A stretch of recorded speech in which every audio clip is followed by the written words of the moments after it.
Hi, Cher Kilishevsky here. Today I'm going to talk about what's an emergency savings account. Your savings plan should be composed of 3 different types of savings accounts. You should have an emergency savings account, a short-term savings account, and a long-term savings account. And today I'm going to focus on talking about an emergency savings account. Of the 3 savings accounts, your emergency savings is your first, #1 priority. Let me repeat that. Of the 3 savings accounts, your emergency account is priority. It is the first one you should be funding if you don't have it funded already. Your emergency money should be liquid. In other words, it should be money that you can get to quickly. So it could be everything that's in your checking account, a savings account, cash that you have on hand in your house that is not going to be allocated for other things like for paying bills or for general expenses. This is money that you have on hand that is not allocated for something else. It's your emergency savings account. The general rule of thumb for an emergency savings account is that you have at least 6 months of living expenses. Let me repeat that. 6 months of living expenses saved and tucked away into some sort of a savings account or a liquid cash account.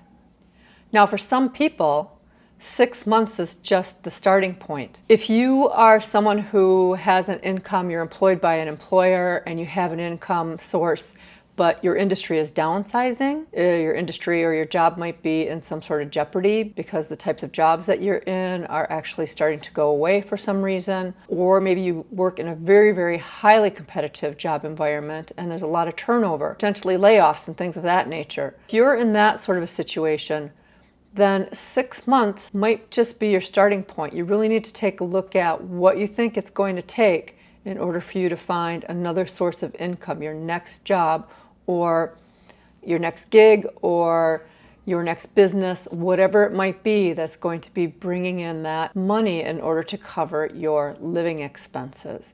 It might be more than 6 months, so please take a close look at that for yourself. Your emergency fund is not strictly just to cover losses in case you lose your job, okay? Things come up in life. Unpredictable events come up in life where they are urgent and they are important and they need to be taken care of, and that's also what your emergency fund is for. Examples of this could be maybe you have an automobile and your automobile breaks down. That's an emergency expense. It's probably the way that you get to work. It might even be your work, and that is very important and an urgent expense that your emergency fund should take care of. Another example is possibly a medical emergency in your family, and you have to pay the bills for that medical emergency, or maybe for some special medication that you had not planned for in the future. Or possibly a major appliance will break down. Maybe your refrigerator dies all of a sudden. Maybe your clothes washer stops working. These are things that if they're in your household, there's something that you really rely upon and depend upon to be working for you and to have those in order for you to be able to live your life. Those appliances are not inexpensive, and your emergency fund will help to cover those expenses if you have the money in there and keep you from having to go into debt or get a short-term loan or put it on your credit card in order for you to pay for those emergency expenses. So when you're thinking about using your emergency fund, really take into consideration, is the expense urgent and is it critical? Is it important? Let's give you an example of probably is not critical, but it might feel really urgent and it might feel like it's really important.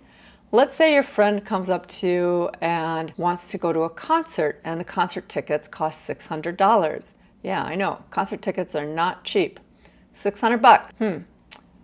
You don't have that just sitting in your cash account. You don't have that sitting in your short-term savings account to go do something fun. You should not be using your emergency fund for this. You might have to pass on those concert tickets. Sorry to say, you might have to. We have to make hard choices in life. That might be one of the choices that you make. Keep that money in your emergency fund for when it's a true emergency. Lastly, once you have that money in your emergency fund, you can take the allocation that you've been putting in there every paycheck or every month, whatever it might have been, $500 a month into your emergency fund, and now your emergency fund is at 6 months of income. That was your target. You can start to take that money, that $500, and put it into your short-term savings, or better yet, into your long-term savings to round out the rest of your savings plan. That's all for today. Hope you have a good one. Talk to you soon. Bye.